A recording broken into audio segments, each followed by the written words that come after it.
We've decided to cut you out of the inheritance. You've never deserved it." My father's voice rang across the private dining room, and for a moment, everything stopped. The crystal chandelier above seemed to freeze mid-sparkle. The soft classical music playing in the background faded into nothing. Every face at that long, elegant table turned toward me with expressions ranging from smug satisfaction to barely concealed glee. I sat there, fork halfway to my mouth, staring at the man who raised me. Around us, my entire extended family had gathered: aunts, uncles, cousins, even my grandmother.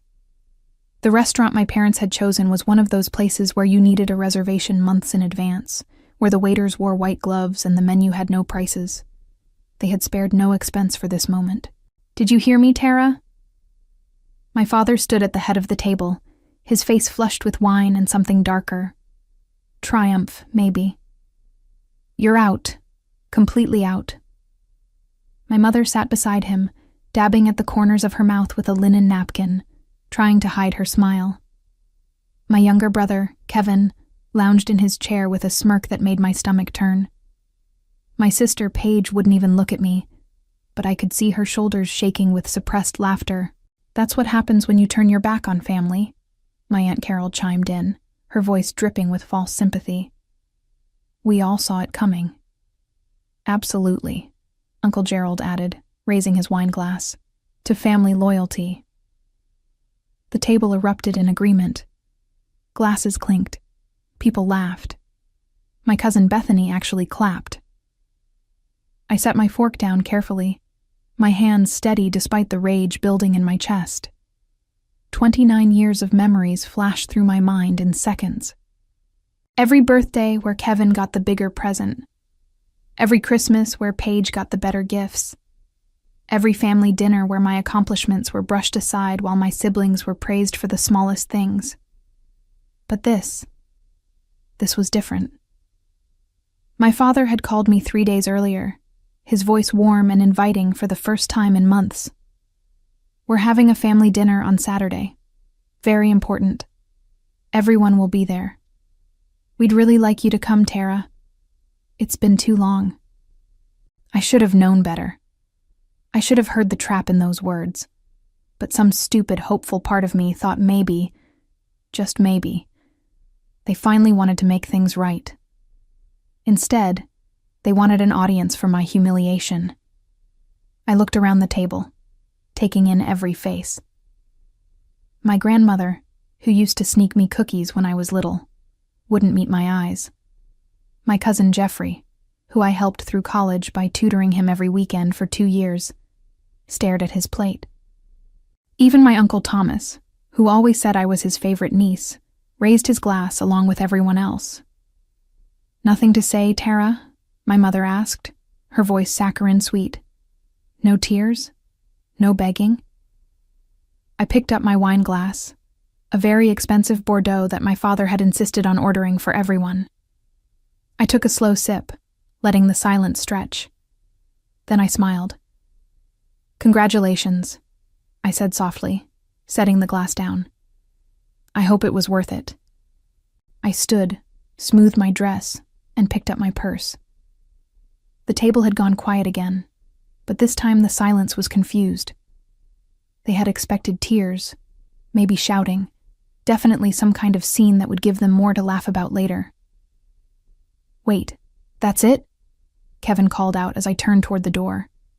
"You're just leaving?" I paused, looking back over my shoulder. My father's face had gone from triumphant to uncertain. My mother's smile had faltered. "What else would you like me to do?" I asked, my voice pleasant, almost curious. "You've made your decision. I accept it." "But," Paige started, but I was already walking away. As I stepped out of the private dining room and into the restaurant's main area, I heard the confused murmuring start behind me. They didn't understand. They had spent weeks planning this moment, imagining my breakdown, savoring the thought of my pain. My calm departure had stolen their satisfaction. Let them wonder. I handed my valet ticket to the attendant and waited in the cool Birmingham evening air. The restaurant was in the heart of the city's historic district, surrounded by old magnolia trees and wrought iron lampposts. It was beautiful, peaceful, a strange contrast to the ugliness I had just left behind. My phone buzzed in my purse. I pulled it out and saw a text from Kevin. "Don't think you can change Dad's mind later. This is final." I deleted it without responding. Another text, this time from Paige. "You always were dramatic." Deleted. The valet brought my car around. A modest sedan that I had bought myself, paid for with my own money from my own job. Everything I had earned. And that had always been the problem. I tipped the valet and slid behind the wheel. As I pulled away from the restaurant, I caught one last glimpse of the building in my rear-view mirror. Somewhere inside, my family was probably already celebrating, already spending the money they thought they had secured by cutting me out. They had no idea what was coming. 2 days. That was all it would take. I drove home on autopilot, my mind already 3 steps ahead. The anger that had been simmering during dinner now burned with cold clarity. They wanted to humiliate me. They wanted to break me. They thought I was weak, that I would crumble under their rejection. They had forgotten who taught me to be ruthless. My apartment was in a quiet neighborhood 20 minutes from downtown Birmingham. Nothing fancy, just a 1-bedroom with enough space for me and my cat, Winston. I had moved here 6 years ago when I started working at Brightfen Wealth Management, one of the city's most prestigious financial advisory firms. I unlocked my door, and Winston immediately wound around my ankles, meowing for dinner. I fed him, poured myself a real glass of wine, not the overpriced show-off bottle my father had ordered, and sat down at my kitchen table with my laptop. The truth was, I had been expecting something like this for months. My parents had been dropping hints, making comments about family values and loyalty and knowing your place. Kevin had been insufferable lately, constantly talking about his future, his plans, what he would do when the time came. Paige had started treating me like I was already a stranger. But I had hoped I was wrong. I had hoped that despite everything, despite the years of being overlooked and undervalued, they would see me as something more than a disappointment. That hope died tonight. I opened my laptop and pulled up a folder I had created 3 months ago. I called it insurance, though that felt too generous. It was more like evidence, proof. A detailed record of every financial transaction my parents had made in the last 5 years. See, my father thought I was just a mediocre financial analyst at a medium-sized firm. He thought my job was boring, my salary modest, my career unremarkable. He loved to compare me to Kevin, who worked in tech, whatever that meant. As far as I could tell, he mostly played video games and called it user experience research. He loved to praise Paige for her entrepreneurial spirit, even though her online boutique had been hemorrhaging money for 3 years straight. What my father didn't know was that I wasn't just any financial analyst. I was a forensic accountant specializing in asset recovery and fraud detection. My medium-sized firm handled some of the largest fraud cases in the Southeast, and I was very, very good at my job. 3 months ago, my mother had asked me for help with something she called a minor tax question. She had handed me a folder full of documents, trusting that I would do what she asked and nothing more. What she didn't expect was that I would recognize the patterns immediately: the shell companies, the offshore accounts, the creative bookkeeping that pushed right up against the edge of legality and sometimes crossed it. I had spent the next 2 months quietly gathering information. Not because I planned to use it, but because I believed in being prepared. My father had built his small real estate empire through a combination of hard work, strategic investments, and, as it turned out, some very questionable financial practices. Now I sat at my kitchen table, looking at spreadsheets that told a story my family didn't want anyone to know. My father had been siphoning money from his business partners through complicated schemes that hid his profits and inflated his expenses. My mother had been using nonprofit organizations she claimed to support as personal piggy banks. Together, They had built a house of cards that looked impressive from the outside, but would collapse the moment anyone looked too closely.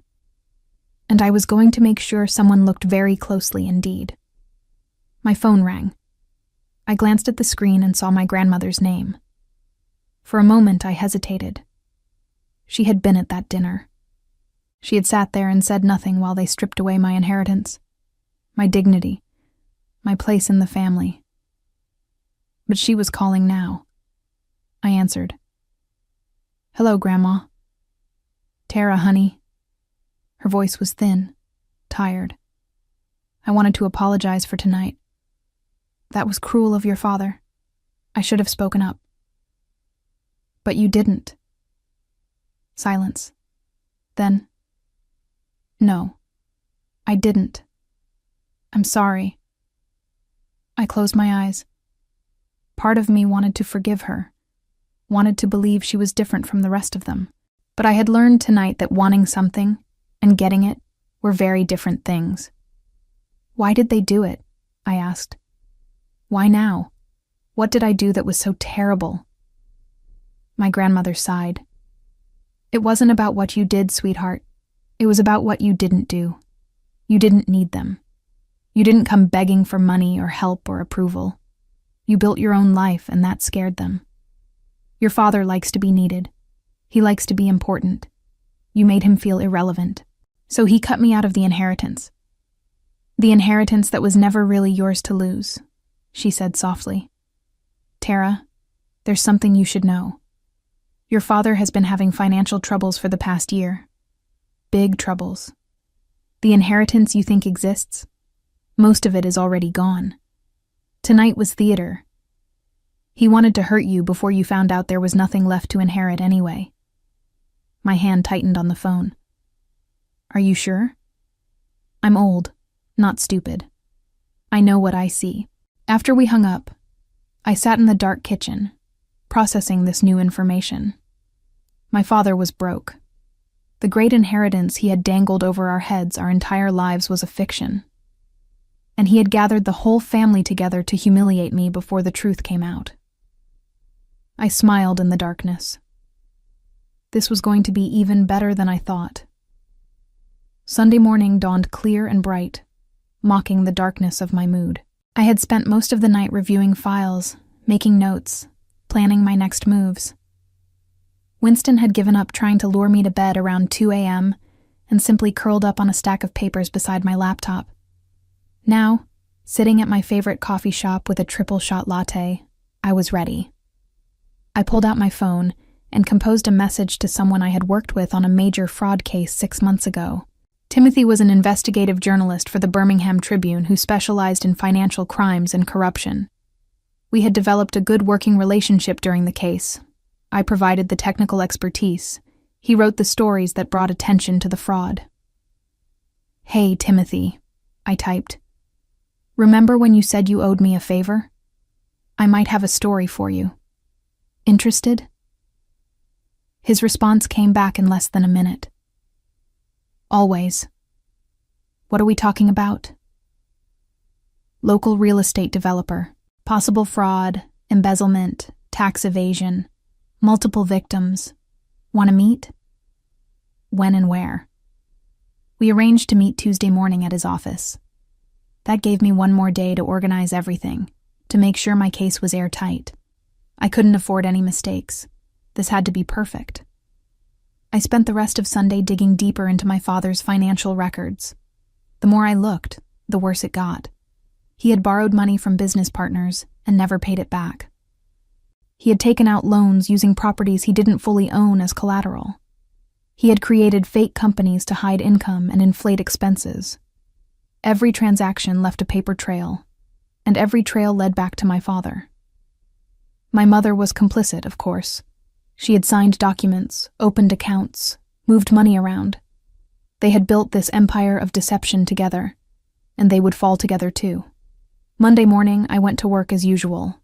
My boss, Patricia, noticed I was more focused than usual. "Big case?" she asked, stopping by my desk with her own coffee. "Personal project," I said. "But yes, big." She studied me for a moment. Patricia was in her 50s, sharp as a tack, and could read people better than anyone I knew. "Does this personal project involve the family dinner you mentioned Friday?" I had told her I was dreading a family event. I hadn't told her why. "It might," I admitted. She nodded slowly. "If you need anything, resources, time, advice, you let me know. Family can be complicated." "Family can be toxic," I corrected. "But thank you, I will." I worked through lunch, barely noticing the hours passing. By the time 5 p.m. rolled around, I had compiled everything I needed for Timothy. Bank statements showing suspicious transfers, property records revealing fraudulent deals, email chains between my father and his business partners that proved he knew exactly what he was doing, contract agreements with forged signatures, tax returns that didn't match actual income. It was enough to send someone to prison. That evening, Kevin called. I let it go to voicemail. He called again. I ignored it again. On the third call, I finally answered. "What do you want, Kevin?" "Jesus, took you long enough." "Look, Dad wants to talk to you." "I have nothing to say to Dad." "Come on, Tara, don't be dramatic. He's willing to reconsider if you apologize." I actually laughed. "Apologize? For what?" "For embarrassing the family on Saturday. For leaving like that. For making a scene." "I didn't make a scene. I left quietly." "Exactly. You left. You embarrassed Dad in front of everyone. He spent a lot of money on that dinner." "He spent a lot of money to humiliate me," I corrected. "But I appreciate the call. Tell Dad I said no thanks on the reconsideration." "You're making a mistake," Kevin warned. "You don't want to be on the wrong side of this family." "I'm pretty sure I'm on the only right side," I said and hung up. 10 minutes later, Paige texted. "Kevin said you were rude to him. Why do you have to make everything so difficult?" I didn't respond. Another text from my mother. "Your father is very disappointed. You always were ungrateful. Delete. Uncle Gerald. Your parents only wanted what's best for the family. I hope you'll reconsider your attitude. Delete. Aunt Carol. Such a shame to see you throw away your family like this. Pride comes before a fall, Tara." I stared at that last message for a long moment. Pride comes before a fall. She had no idea how right she was, just wrong about who would be falling. Tuesday morning, I met Timothy at his office downtown. The Tribune's building was an old converted warehouse with exposed brick and industrial windows. His office was on the 3rd floor, a cluttered space filled with stacks of papers, coffee cups, and the faint smell of printer ink. "You look tired," he observed as I sat down. "Long weekend," I said, "but worth it." I laid out everything I had brought. Documents, spreadsheets, timelines, evidence. Timothy's eyes grew wider with each page I showed him. "Holy hell," he breathed. "This is massive. How long has this been going on?" "At least 5 years, probably longer. I only have access to the last 5 years of records. And the victims. Multiple business partners who lost money. Non-profit organizations that got donations they never received. Investors who bought into projects that don't exist. The list goes on." Timothy leaned back in his chair, running his hands through his hair. "This could take down more than just your father. This could expose an entire network of corruption in Birmingham's real estate sector." "I know," I said quietly. He looked at me carefully. "These are your parents, Tara. Are you sure you want to do this?" I thought about Saturday night. The laughter, the mocking, the way they had all looked at me like I was nothing, like I had never mattered. "I'm sure," I said. "Okay," Timothy nodded. "Give me 3 days. I need to verify some of this independently, talk to sources, build the story properly. Can you wait 3 days?" I smiled. "I've waited 29 years. 3 more days won't kill me." Wednesday morning started like any other day, except for the nervous energy buzzing under my skin. Timothy had my information. The investigation was underway. All I had to do was wait and act normal. Acting normal proved harder than I expected. At work, I kept checking my phone, expecting updates from Timothy. None came. He was being thorough, which I appreciated, but the waiting was torture. Every hour felt like a week. Around 10 a.m., my desk phone rang. Internal call. I picked up. "Tara, could you come to my office?" Patricia's voice was serious. "We need to talk." My stomach dropped. Had someone found out what I was doing? Had my family somehow gotten wind of my plans?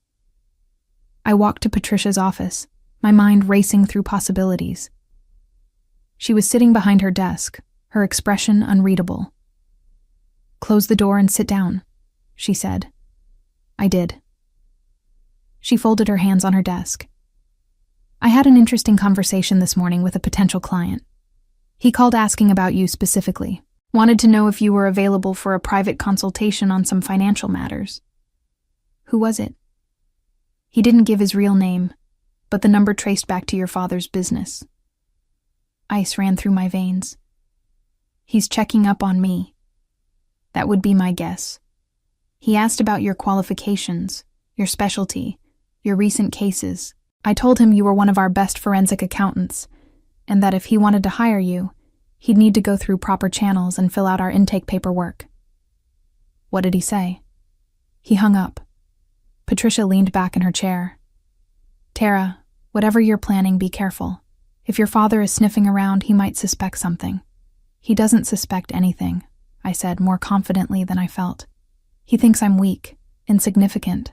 He's probably just curious about what I actually do for a living." "Maybe." Patricia didn't sound convinced. "But paranoid men do dangerous things. Watch your back." I returned to my desk, my earlier confidence shaken. My father was making moves. Why? What had triggered his suspicion? My phone buzzed. A text from Kevin. "Dad wants to have lunch with you. Just you two. He says it's important." I stared at the message. This was a trap. It had to be. My father didn't do private lunches. He didn't do one-on-one conversations unless he wanted something. I texted back. "Busy all week, maybe next month." Kevin's response was immediate. "He says it can't wait. Tomorrow at noon, the Summit Club. He'll be waiting." The Summit Club was my father's favorite restaurant, the place where he conducted business and impressed clients.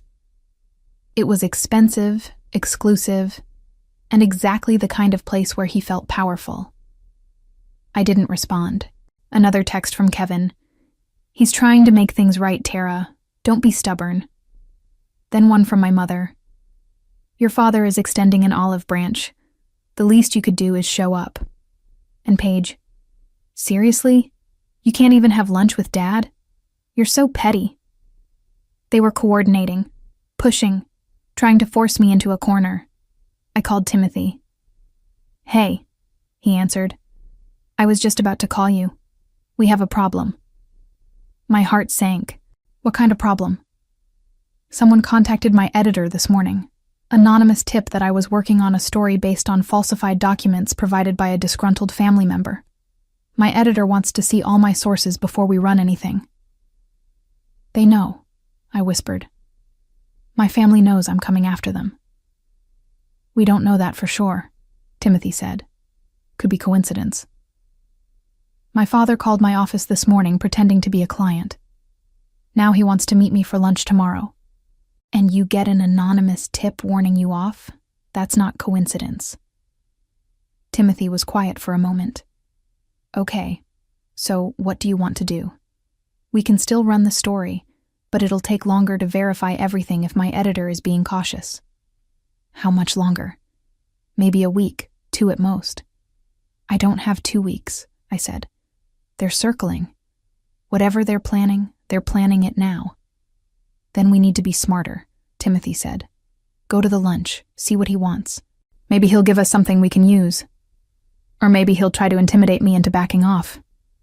Can he? I thought about Saturday night. The humiliation. The laughter. My entire family turning on me like I was nothing. No, I said. He can't. That evening, I did something I rarely did. I called my grandmother. She answered on the third ring. Tara, sweetheart, I was hoping you'd call. Grandma, has Dad said anything about me lately? Anything unusual? She hesitated. He's been asking questions about your job, your finances, whether you have any connections in the media. Why? He suspects something. Suspects what? I couldn't tell her the truth. Not yet. Just that I'm not as broken as he hoped I'd be. Tara, what are you doing? What I should have done years ago, I said. Standing up for myself. Be careful, she warned. Your father doesn't like being challenged. He gets mean when he feels cornered. I know. I learned from the best. After we hung up, I sat in my apartment thinking.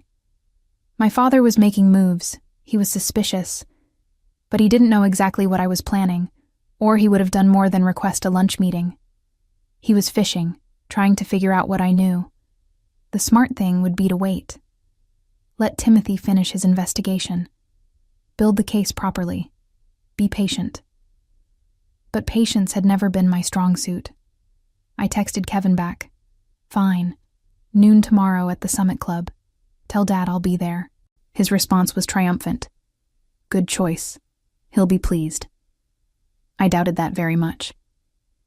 That night I couldn't sleep. I kept running through scenarios in my head. What would my father say? What would he offer? Would he try to bribe me? Threaten me? Manipulate me into thinking I had imagined everything? Around 2 a.m. I got up and made tea. Winston followed me into the kitchen, meowing his disapproval at the late hour. I know, buddy, I told him. I'm being ridiculous. But I wasn't. I was being careful, thorough, strategic. I pulled out my laptop and reviewed everything one more time. The evidence was solid. The paper trail was clear. Even if my father suspected something, he couldn't erase what he'd already done. The transactions existed. The fraud was real. The victims were real. Tomorrow, I would sit across from my father and listen to whatever story he wanted to tell. I would smile and nod and let him think he was winning. And then, I would watch his world burn. Thursday morning arrived too fast. I dressed carefully. Professional but not intimidating. Confident but not aggressive. I wanted my father to see me as the daughter he thought he knew, not the woman who was about to destroy him. The Summit Club was in downtown Birmingham, on the top floor of one of the city's oldest buildings. I arrived exactly at noon and gave my name to the hostess. Mr. Anderson is already here, she said. Right this way. My father sat at a corner table with a view of the city. He stood as I approached, smiling like nothing had happened on Saturday night. Tara, sweetheart, thank you for coming. I sat down without hugging him. What do you want, Dad? His smile faltered slightly. Can't a father want to have lunch with his daughter? Not this father, not this daughter, not anymore. He sighed and sat down. I suppose I deserve that. Saturday night was harsh. Your mother and I have been talking, and we think we were too hasty. Too hasty in cutting me out of the inheritance, or too hasty in humiliating me in front of the entire family. Both, he admitted. We let emotion get the better of us. A waiter appeared with water and menus. My father ordered a scotch. I ordered nothing. You're not eating? He asked after the waiter left. I'm not staying long. Say what you need to say. He studied me across the table, and I saw something flicker in his eyes. Confusion, maybe concern. This wasn't going how he had planned. Tara, I want to make things right between us. The inheritance situation was a mistake. We're willing to reconsider. Willing to reconsider, I repeated. How generous. Don't be sarcastic. I'm trying to fix this. Why now?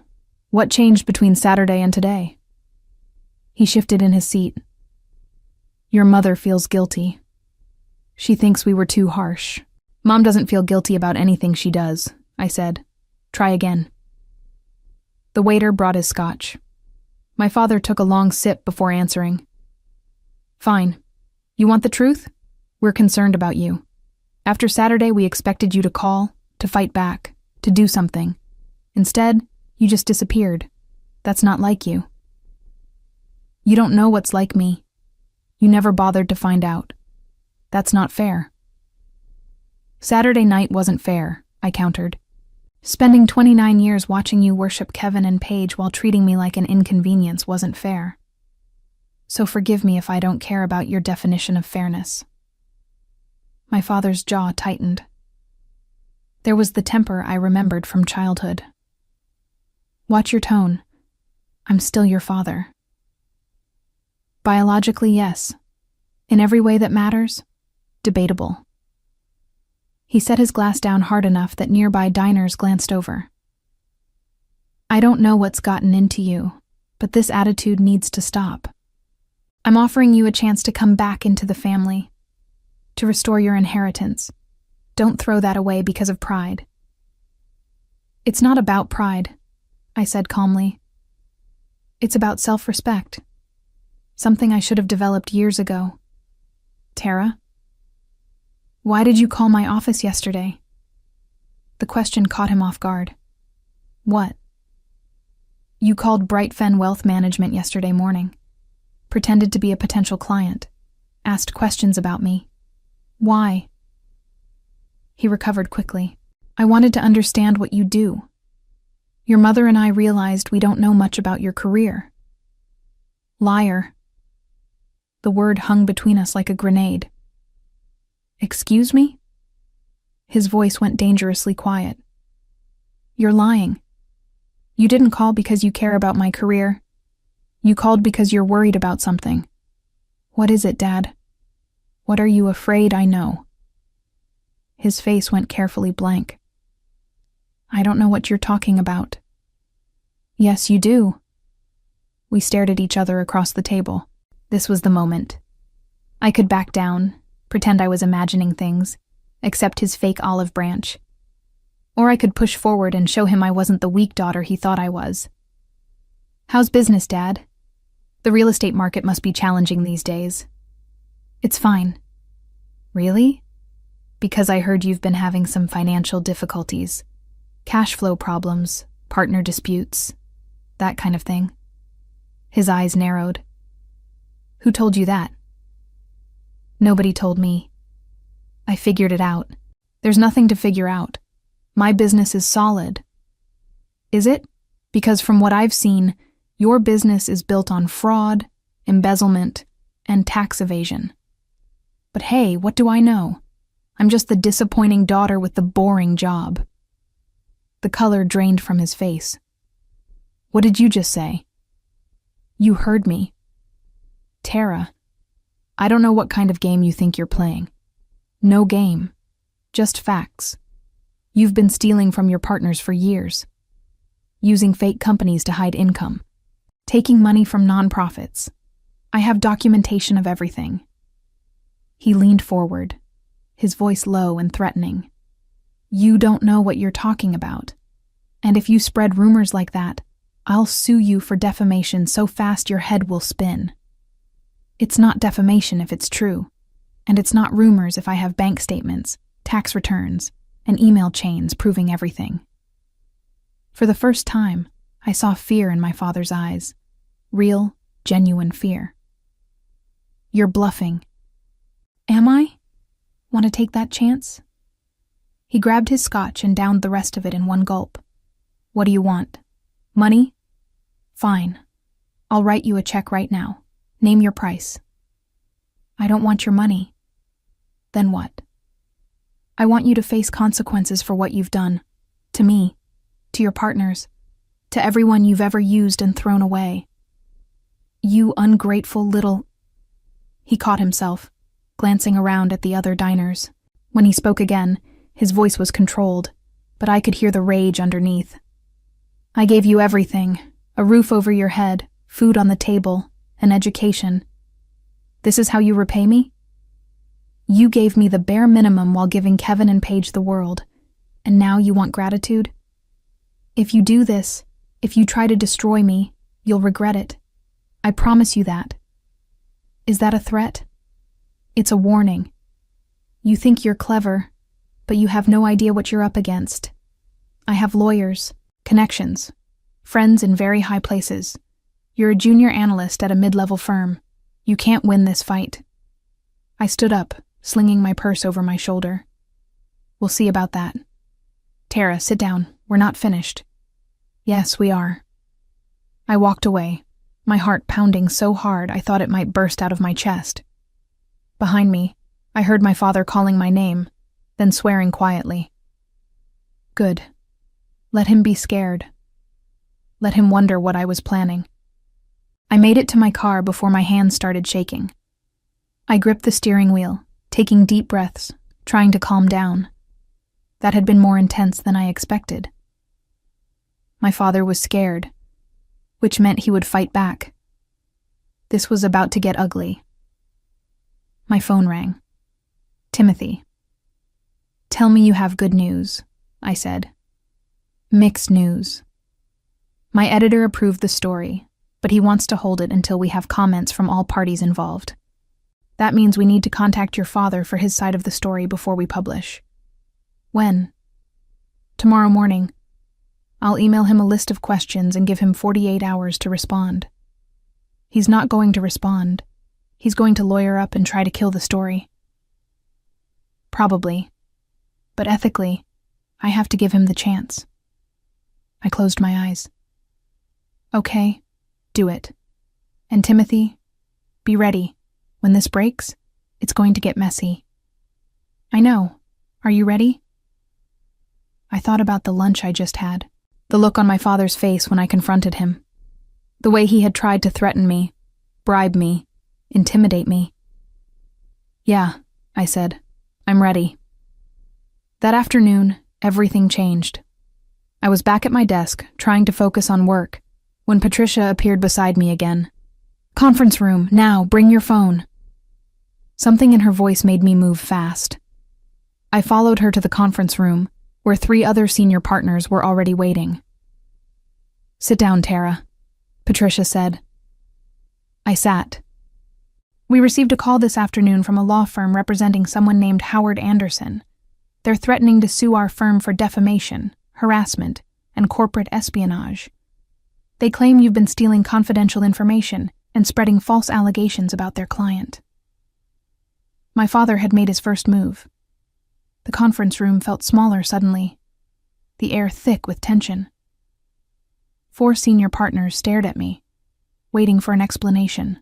Patricia's face was carefully neutral, but I could see the concern in her eyes. Who is Howard Anderson? Asked Gerald, one of the founding partners. My father, I said quietly. The room went silent. Your father is threatening to sue us because of something you did? Gerald's voice rose. Would you care to explain? I took a deep breath. This was it, the moment where I either defended myself or let my father intimidate me into silence. 3 months ago, my mother asked me for help with what she called a tax question. She gave me documents from my father's business. When I reviewed them, I noticed patterns consistent with financial fraud. I documented what I found. And then what? Patricia asked. I gave the information to an investigative journalist. He's been verifying it independently. Tomorrow he's going to contact my father for comment before publishing a story. Gerald looked like he might have a stroke. You used company resources to investigate your own father? No. I used my personal time and my own computer. The only company resource I used was my professional expertise, which I'm entitled to apply to any situation. That's a technicality, another partner, Susan, interjected. You're employed by this firm. Any work you do reflects on us. The work I did uncovered legitimate fraud that victimizes multiple people and organizations. Isn't that exactly what we do here? Not when it involves our employees' family members. Gerald slammed his hand on the table. Do you have any idea what kind of liability you've exposed us to? Patricia held up a hand. Let's all calm down. Tara, did you steal any documents? No. Everything I have was either given to me directly by my mother or is publicly available information. Did you misrepresent yourself or the firm in any way during this investigation? No. Did you use company time, equipment, or resources? No. Patricia looked at Gerald. Then technically, she hasn't violated any policies. That doesn't matter. Gerald stood up, pacing. Her father's lawyers are going to drag us through court regardless. This is a disaster. My phone buzzed. A text from Kevin. Dad's lawyer is going after your job. Hope you're happy. Another from Paige. You're destroying the family. I hope it was worth it. Then my mother. How could you do this to us? After everything we've given you. I turned my phone face down on the table. There's something you all should know, I said. My father doesn't have a case. He's bluffing. This is intimidation, pure and simple. He's hoping that by threatening the firm, you'll force me to back down. And will you? Susan asked. Back down? I met her eyes. No. Then you're suspended, Gerald announced. Effective immediately. Until this situation is resolved, you're not to come into the office or have any contact with clients. You can't suspend me for something I did on my personal time. We can, and we are, for the protection of the firm. I looked at Patricia. She gave me the slightest shake of her head. Don't fight this right now. I stood up. Fine. I'll be at home if you need me. I walked out of the conference room with my head high, but inside, I was shaking. My father had moved faster than I expected. He was going after my job, my reputation, my credibility. He wanted to destroy me before I could destroy him. But he had made a mistake. By showing his hand this early, by threatening my firm, he had proven that he was scared. And scared people make mistakes. I drove home in a daze. This was escalating faster than I had planned. The story wasn't even published yet, and already my father was launching attacks. What would he do when the article actually came out? My phone rang. Timothy, I heard about your firm, he said. I'm sorry. How did you? Your father's lawyer called my editor too. Threatened us with a lawsuit if we publish anything. Claimed you're a disgruntled daughter spreading malicious lies. Are you backing off? Hell no. But my editor wants to move up the timeline. We're publishing tomorrow morning instead of next week. We're not giving your father time to bury this story. Tomorrow. The article would be public tomorrow. Okay, I said. Do it. Tara, are you sure? Once this is out there, there's no taking it back. I thought about Saturday night.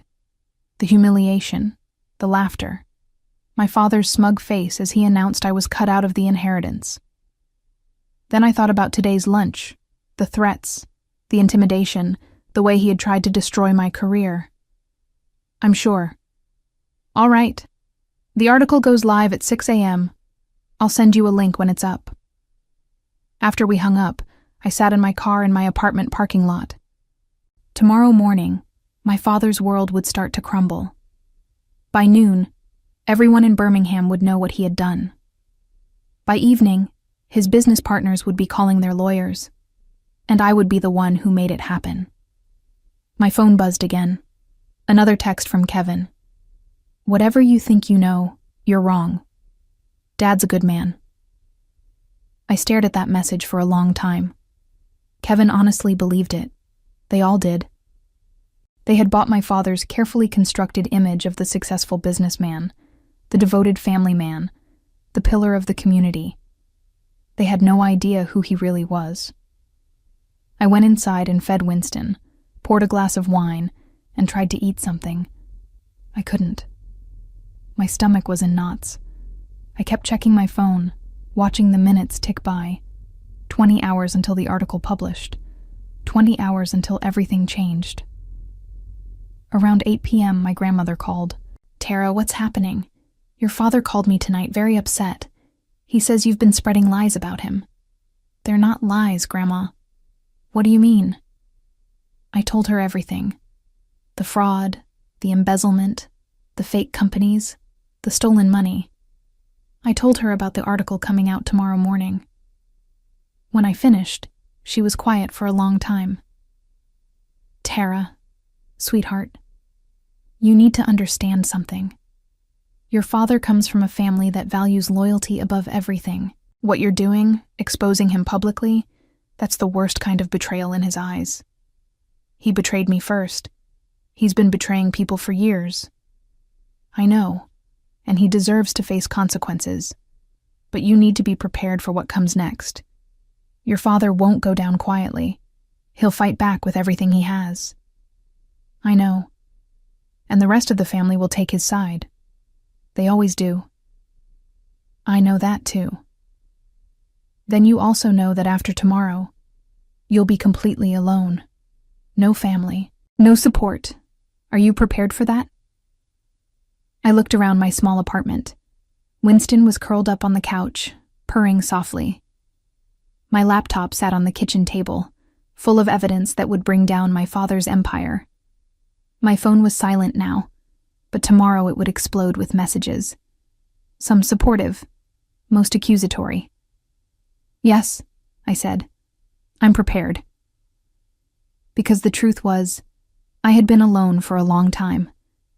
Saturday night just made it official. "Then I'll pray for you," Grandma said softly. "And Tara, for what it's worth, I'm proud of you. What you're doing takes courage." "Thank you, Grandma." After we hung up, I sat in the darkness of my apartment, waiting for morning. Waiting for the article. Waiting for everything to fall apart. I didn't sleep that night. Just watched the hours pass, my laptop open, refreshing Timothy's website every few minutes, even though I knew the article wouldn't post until 6 a.m. At 5:45, I made coffee. At 5:50, I opened my email. At 5:55, I started refreshing the Tribune's website every 30 seconds. At exactly 6 a.m., Timothy's article went live. The headline read, "Local real estate developer Howard Anderson accused of fraud, embezzlement, and tax evasion." I clicked the link and started reading. Timothy had done his job well. Every allegation was carefully documented, every claim backed by evidence. He had interviewed several of my father's former business partners who confirmed the fraud. He had obtained independent verification of the fake companies and hidden accounts. It was perfect, damning, undeniable. My phone started ringing immediately. I turned it off. This was it, the point of no return. By 7 a.m., my phone had accumulated 43 missed calls and over 100 text messages. I turned it back on just long enough to see who was trying to reach me. Kevin. 17 calls, 12 texts, all variations of "how could you?" and "you've destroyed everything." Paige. 9 calls, 23 texts, increasingly hysterical. The last one read, "Dad's crying. Are you happy now?" My mother. 8 calls, no texts. She preferred to deliver her venom verbally.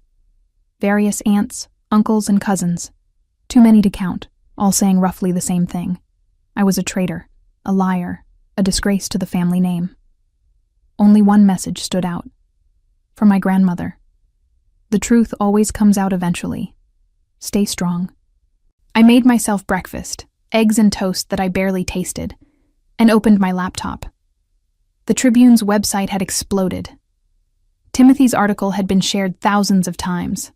The comments section was a war zone, split between people defending my father and people demanding his arrest. Local news channels had picked up the story. I watched one broadcast on my laptop, seeing my father's business headquarters surrounded by reporters. The anchor spoke in serious tones about allegations of fraud and the ongoing investigation. My doorbell rang. I looked through the peephole and saw Kevin standing outside, his face red with rage. Paige stood beside him, arms crossed. I didn't open the door. Kevin pounded on it. "Tara, open up! We know you're in there." "Go away," I called through the door.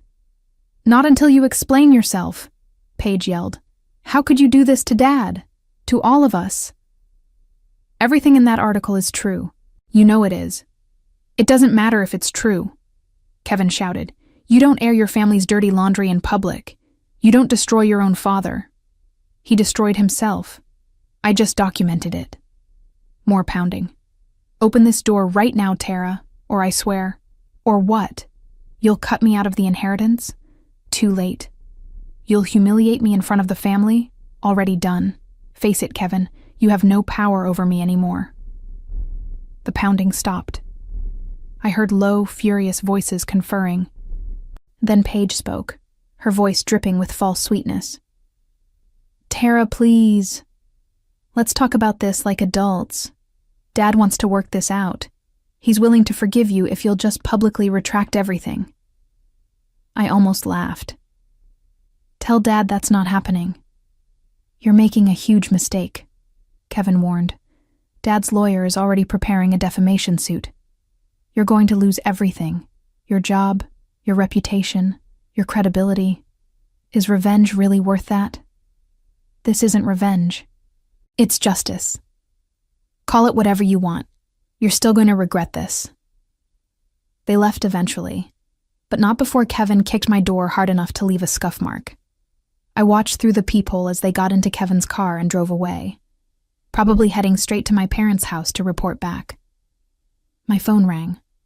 "Patricia," I answered. "Hello." "Tara, have you seen the article?" "Yes." "It's causing quite a stir. I've had 3 calls this morning from reporters asking about you, about whether the firm knew about your investigation." "What did you tell them?" "That you acted independently, and that we can't comment on ongoing matters. But Tara, this changes things. The evidence you gathered, it's legitimate. Gerald and the other partners are reviewing everything, and it looks like your father's threats were empty. He can't sue us for defamation when everything is true." Does that mean I'm not suspended anymore?" Patricia paused. "The partners are meeting this afternoon. I'll call you after. But between you and me, I think they're going to reinstate you. What you uncovered is massive. This is exactly the kind of case we built our reputation on." After we hung up, I let myself feel a small moment of relief. My job was safe. My career would survive. But the real battle was just beginning. At 10 a.m., my phone rang with a number I didn't recognize. Against my better judgment, I answered, "Tara." My father's voice, rough and tired. "We need to talk. We have nothing to talk about. Please, just 5 minutes, that's all I'm asking." Something in his tone made me pause. He sounded defeated, broken. Nothing like the confident, threatening man from yesterday's lunch. "5 minutes," I said. "Thank you. I want you to know that I never meant for things to get this bad between us. Saturday night was a mistake. The lunch yesterday was a mistake. I was scared and angry, and I lashed out. You've been lashing out at me for 29 years. I know, and I'm sorry. But this article, this public humiliation, this goes too far. You're destroying more than just me. You're destroying the whole family. The family destroyed itself when everyone chose to laugh at me instead of standing up for me. Tara, I'm begging you. Call the reporter. Tell him you were mistaken. Tell him you acted out of anger after Saturday night. We can say you misunderstood some documents, that you didn't have the full picture. My lawyers can work with their lawyers, and we can make this go away." "No." "Why not? What do you gain from this? You've already made your point. You've shown everyone that you're not someone to be pushed around. You've won. Now let it go." "I haven't won anything yet. You're still free. You still have your business. You haven't faced any real consequences. The article is consequence enough. My partners are abandoning me. My clients are demanding their money back. The bank is calling in my loans. I'm finished, Tara. You've destroyed me. Isn't that enough? Not even close. Silence. Then, in a voice colder than I'd ever heard from him, then you've made your choice. Don't expect mercy from me. He hung up. I sat there, staring at my phone, processing what had just happened. My father had gone from begging to threatening in the span of one conversation. He was desperate, which made him dangerous, but I was done being scared of him. The afternoon brought more chaos. Local news vans appeared in my apartment complex parking lot. Reporters knocked on my door, asking for interviews. I ignored them all. Patricia called at 3 p.m. with good news. You're reinstated, effective immediately. The partners reviewed your evidence and agree that you acted appropriately. In fact, we're considering taking on some of your father's victims as clients if they want to pursue civil cases. Thank you, Patricia. Don't thank me. You did this yourself. Come back to work Monday. We'll figure out the rest then. I spent the rest of Friday watching the story unfold online. More victims came forward. Business partners who had lost money, investors who had been defrauded, nonprofit organizations that never received promised donations. Each new revelation made the case against my father stronger. By Saturday morning, the State Attorney General's office had announced an official investigation. Federal investigators were looking into potential tax evasion. My father's business was effectively frozen while authorities examined his records. The family group chat, which I was somehow still part of, exploded with messages. Kevin. This is a witch hunt. Dad did nothing wrong. Paige. We need to hire better lawyers. Can anyone recommend someone? Uncle Gerald. I always knew that business was shady. I told Howard to be more careful. Aunt Carol. We should rally around him. Family sticks together. My mother. Where's Tara? Why isn't she in this chat? Oh wait, she's too busy destroying her own father to care about family. I left the group chat. Sunday afternoon, my grandmother called. I visited your father today, she said. He looks terrible. He's not sleeping, barely eating. Your mother is a wreck. Kevin and Paige are running around trying to control the damage. I'm sorry you had to see that. Don't be sorry. This was inevitable. Your father built his empire on lies, and lies always collapse eventually. She paused. But Tara, you need to prepare yourself. This is going to get worse before it gets better. What do you mean? Your father is talking about declaring bankruptcy. He's trying to move assets around, hide money. He's desperate.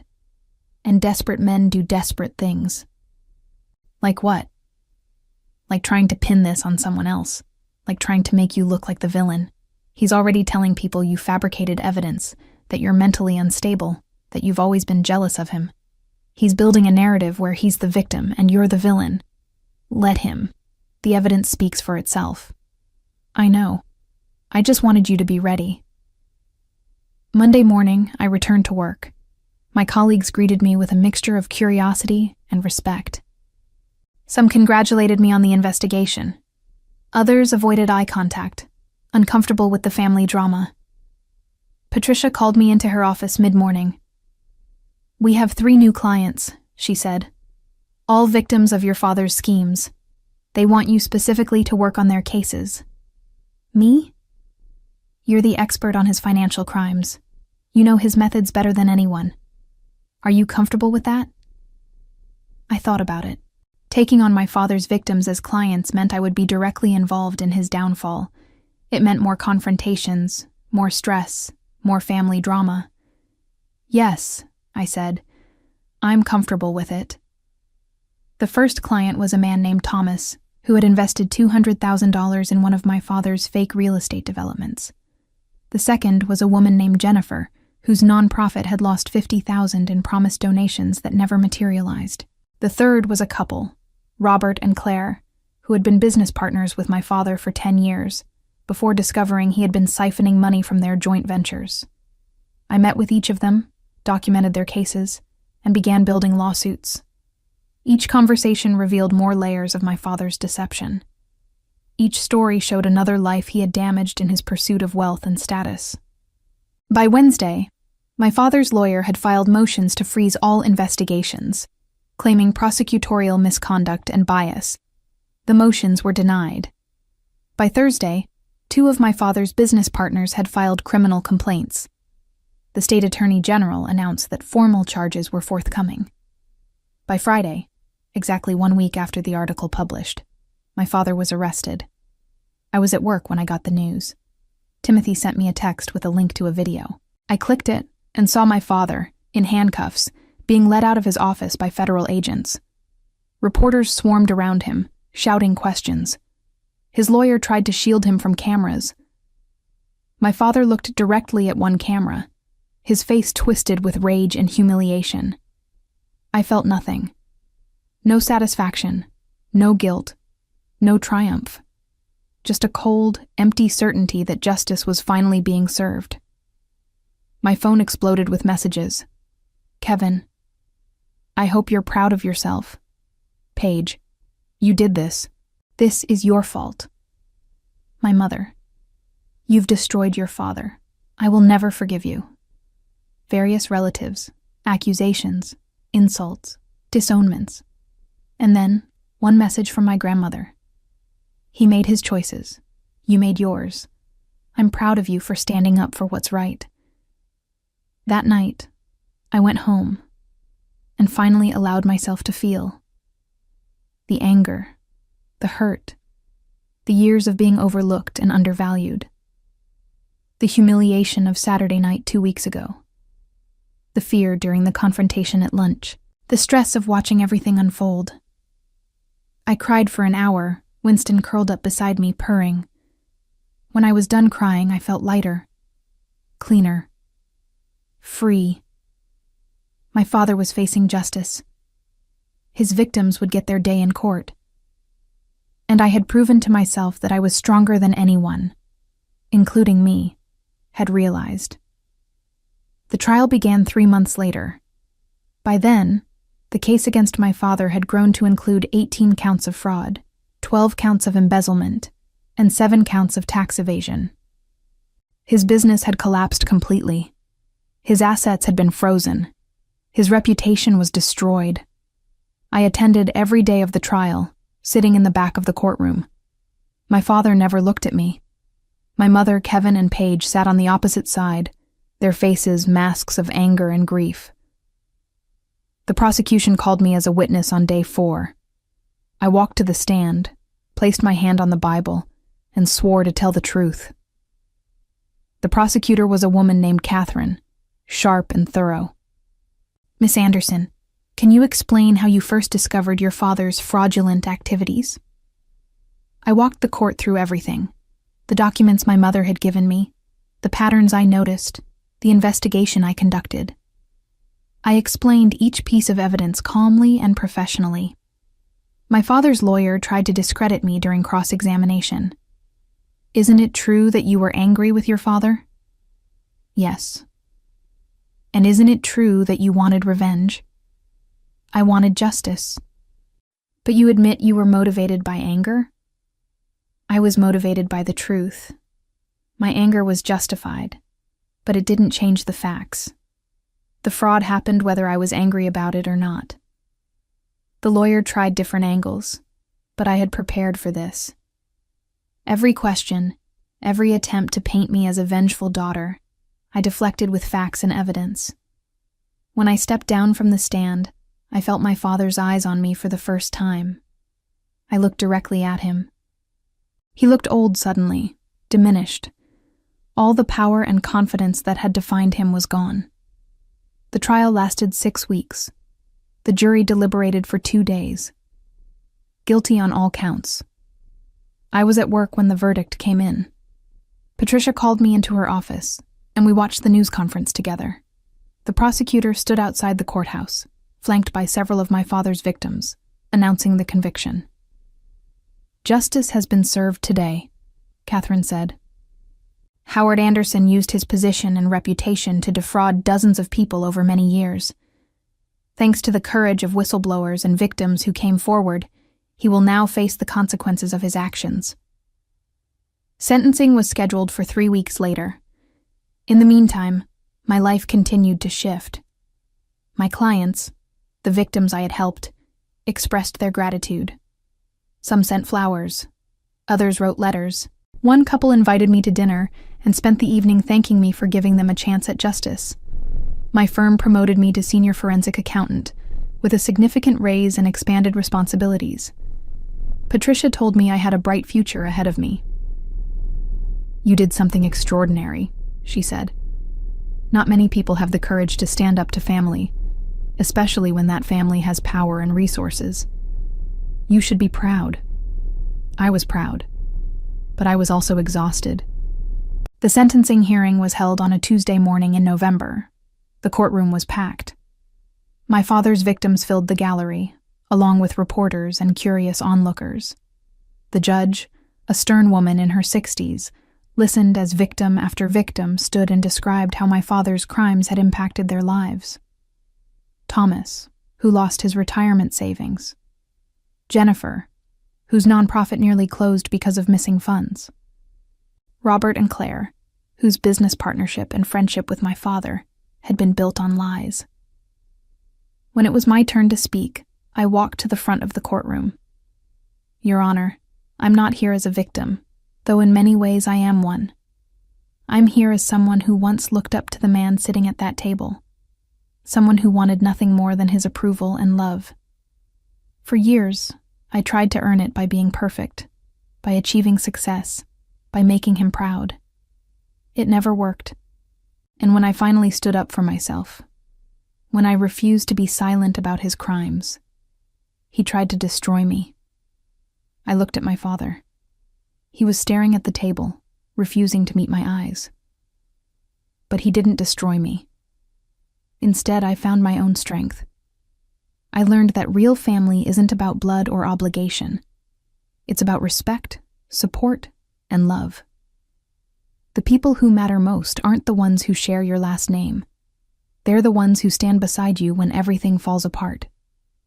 I returned to my seat. The judge thanked me and took a recess to consider sentencing. When she returned, her voice was firm.